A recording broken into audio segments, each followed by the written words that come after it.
देश भर में उठी सुशांत सिंह राजपूत के इंसाफ की मांग अब इस बात को लेकर आकर रुक गई है, जहां पर एम्स की रिपोर्ट के द्वारा ये खुलासा हुआ कि सुशांत सिंह राजपूत ने अपनी जान अपने आप ही 14 जून के दिन मुंबई स्थित बांद्रा फ्लैट में ली थी। इस बात को लेकर कई लोगों ने स्वीकार कर लिया है, लेकिन कई लोग अभी भी मानने को राजी नहीं है कि सुशांत सिंह राजपूत जैसे इंसान अपनी जान अपने आप ही ले सकते हैं। वो अब भी इस इंतज़ार में बैठे हैं कि सीबीआई की टीम कोई बड़ा खुलासा करेगी, कोई ऐसी खुशखबरी सुनाएगी जिससे सुशांत सिंह राजपूत को इंसाफ मिलेगा, क्योंकि जितने भी उनकी साजिशकर्ता हैं उनको जेल की सलाखों के पीछे कई लोग देखना चाहते हैं। देश भर में इंसाफ की मांग उठी थी कि किस प्रकार से सुशांत सिंह केस की गुत्थी कब सुलझेगी। इसके लिए जिम्मेदारी सीबीआई को मिली थी, लेकिन सीबीआई की टीम लगातार जांच के बाद किसी निष्कर्ष पर निकल नहीं आई और वहीं एम्स की रिपोर्ट पर भी उन्होंने मुहर लगा के ये बात स्वीकार कर ली है कि सुशांत सिंह ने अपनी जान अपने आप ही ली होगी। और कई खबरें ऐसी सामने आई है कि जांच का एंगल और रुख भी बदल गया है, क्योंकि अब वो जानना चाहते हैं कि सुशांत सिंह राजपूत ने अगर अपनी जान ली थी तो क्यों ली थी। लेकिन इसके साथ साथ वो दूसरे एंगल से भी केस की जाँच को जारी रखेंगे। लेकिन वहीं दोस्तों, सुशांत के परिजनों ने सीबीआई जांच की अपील के बाद कई जद्दोजहद के बाद सीबीआई टीम की जांच पाई थी, जिसमें देश भर ने यह मुहिम चलाई थी कि justice for Sushant Singh Rajput, #CBI team for Sushant Singh, ऐसे कई हैशटैग हमें देखने को मिले थे। लेकिन सवाल यह है कि क्या सीबीआई की टीम भी सुशांत सिंह केस की निधन की गुत्थी को सुलझा पाएगी, या फिर सुशांत का किस्सा भी फाइलों का हिस्सा बन वो बस इधर उधर होता रहेगा। सीबीआई की जांच प्रक्रिया पर पूरे देश को भरोसा है। मामले सुलझाने की बात करें तो उसकी सज़ा दिलाने की दर 65 से 70% तक है। यानी कि अगर 100% उनको केस मिलते हैं तो उनमें से 70 या 65% ऐसे ही केस होते हैं जिनको वो सॉल्व कर पाती है। मगर अक्सर हमें देखने को मिलता है किसी राजनीतिक दबाव या अन्य कारणों की वजह से सीबीआई की जाँच पर सवाल भी उठते रहते हैं।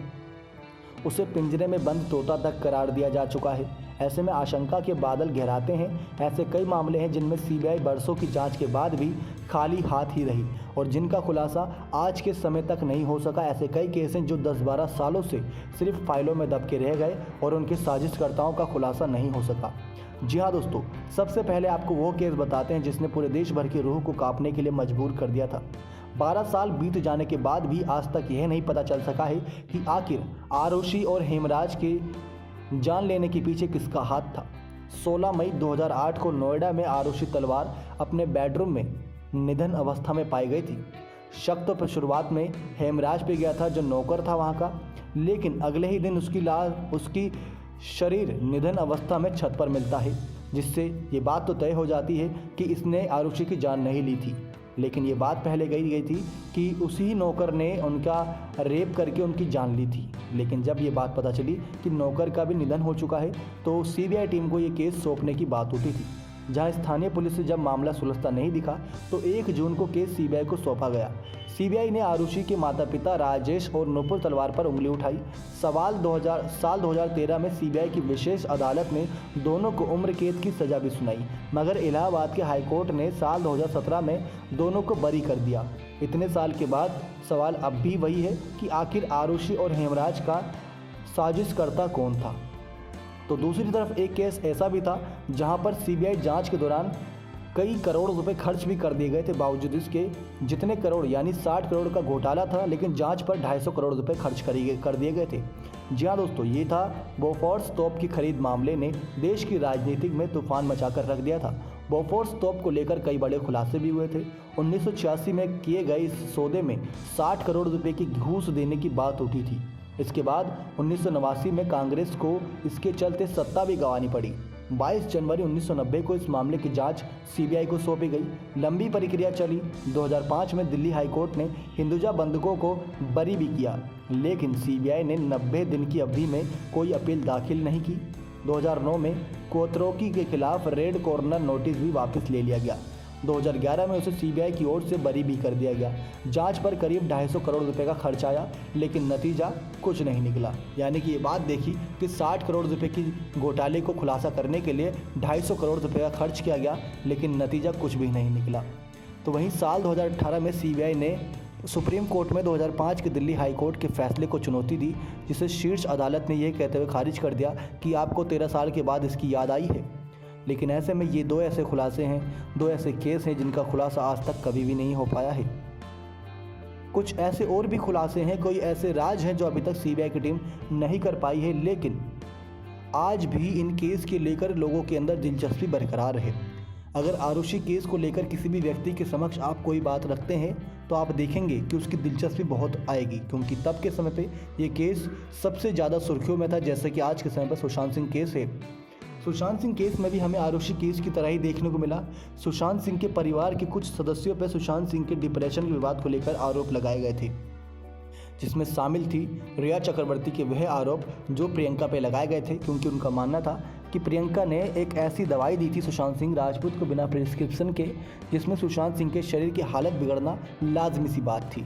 जहां पर रिया चक्रवर्ती ने ये एफआईआर भी दर्ज कराई दी थी उनके खिलाफ और इस एफआईआर को कबूल भी किया गया था। लेकिन अब हाल ही में खबर सामने आई है कि प्रियंका ने इस एफआईआर को चुनौती देते हुए, इस केस को चुनौती देते हुए ये बात रखी है कि उन्होंने डॉक्टरी सलाह पर वो दवाई दी थी सुशांत सिंह राजपूत को, ना कि उनको डिप्रेशन देने के लिए, बल्कि उनका डिप्रेशन कम करने के लिए थी दवाई। तो वहीं हमें ये देखने को मिला किस प्रकार से सुशांत सिंह राजपूत केस में शुरुआत में नेपोटिज्म विवाद, डिप्रेशन विवाद, लव प्यार धोखा विवाद चला था, लेकिन अंत किस प्रकार से हुआ कि सुशांत सिंह ने अपने आप ही जान ले ली थी। क्योंकि एम्स की रिपोर्ट सामने आने के बाद सबने ये स्वीकारा कि जिस प्रकार से सीबीआई की टीम ने भी इस बात पर मोहर लगा दी कि सुशांत सिंह राजपूत ने 14 जून के दिन अपनी जान अपने आप ही ली होगी। लेकिन दोस्तों, आप भी कल्पना कीजिए कि कोई इंसान जिसके पास धन दौलत की कमी नहीं है, प्यार करने वालों की कोई कमी नहीं है, परिवार भी उनके साथ हमेशा सपोर्ट करता है, तो ऐसे में वो व्यक्ति अपनी जान लेने के बारे में क्यों सोचेगा? क्या अपनी हंसती खेलती ज़िंदगी को दांव पर लगाकर हमेशा के लिए अलविदा कह देगा? जी नहीं दोस्तों, कोई ना कोई तो वजह ऐसी रही होगी कि उस खुशनुमा इंसान को भी अपनी ज़िंदगी को दुख भरे गम के पल के माहौल में छोड़ के जाना पड़ा। तो यही माहौल की बेस सुशांत सिंह राजपूत ने जब यह बड़ा कदम उठाया तो लोगों की रूह कांप गई, क्योंकि उस समय कोरोना काल था, लॉकडाउन का समय था, लोग पहले से ही कोरोना वायरस से काफ़ी ज़्यादा प्रभावित थे। ऐसे में जब सुशांत सिंह राजपूत केस सामने आया था तो लोगों के मन में डर और बैठ गया था, क्योंकि तब के समय पे हर मीडिया चैनल्स पे सिर्फ एक ही हेडलाइंस थी कि सुशांत सिंह राजपूत ने अपनी जान ली डिप्रेशन की वजह से। डिप्रेशन ये था कि उनका काम नहीं चल रहा था, उनको फिल्में से निकाला जा रहा था। लेकिन जब जैसे जैसे केस की परतें खुलती गई, सीबीआई टीम ने जाँच करी, पटना पुलिस ने जाँच करी, मुंबई पुलिस ने जाँच करी, सब जाँच में थोड़ा थोड़ा खुलासा जब हुआ तो पता चला कि सुशांत सिंह राजपूत केस की गुत्थी तो निधन की गुत्थी है, जिसको सुलझा पाना हर किसी के बात नहीं बस की। क्योंकि जब अगर 14 जून के या 15 जून के दिन ही सुशांत सिंह के घर पे फोरेंसिक की टीम जांच करती या फिर उनसे पूछताछ करती जो उस समय मौजूद थे, तब ही खुलासा हो सकता था। अगर सुशांत सिंह राजपूत केस में देखा जाए तो सीबीआई टीम को 1-1.25 महीने बाद केस सौंपा गया था, तब तक तो ना जाने कितने सबूत के साथ छेड़छाड़ की गई थी, कितने सबूत मिटा दिए गए थे, कितने सबूत आज भी कई ऐसे हैं जो अभी तक सामने नहीं आए हैं। यही वजह है कि सीबीआई टीम से लोगों को उम्मीद है कि भले से ही सीबीआई टीम ने एम्स की रिपोर्ट पर मुहर लगा दी हो कि सुशांत सिंह राजपूत ने अपनी जान ले ली है, लेकिन जितनी मेहनत के बाद लोगों ने सुशांत सिंह केस में सीबीआई टीम की जांच की मांग की थी, उतनी ही मेहनत के साथ हम ये उम्मीद करते हैं कि सीबीआई भी बहुत जल्द खुलासा करेगी। नेक्स्ट 9 लाइव से दीपक की रिपोर्ट।